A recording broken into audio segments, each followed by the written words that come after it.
চলো আমার বাপের বাড়ি যাই, কদিন বেড়ে আসি। চলো। তোমার বাপের বাড়ি যাইবা? আরে কপাল রে, বাপের বাড়ি যাইবা। 6 মাস পরে খবর দিয়া যাইব শ্বশুর বাড়ি।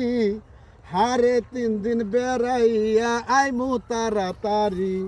কি কইছি ঠিক কইছি, চিন্তা কইরা চাও রে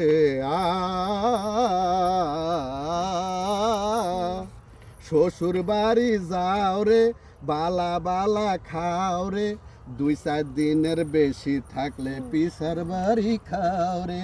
পয়লা 2 দিন আদর যত্নের খাওয়ার ঠেলা ঠেলি। দ্বিতীয় দিন বিকাল বেলা সমুন্দি কই গেলি। শালা শালি উইটা করে কত গালাগালি। ভিতর বাড়ি চিকুন সুরে করে বকা বকি। মাংতায়া বেহায়া ছোট লোকের সাওরে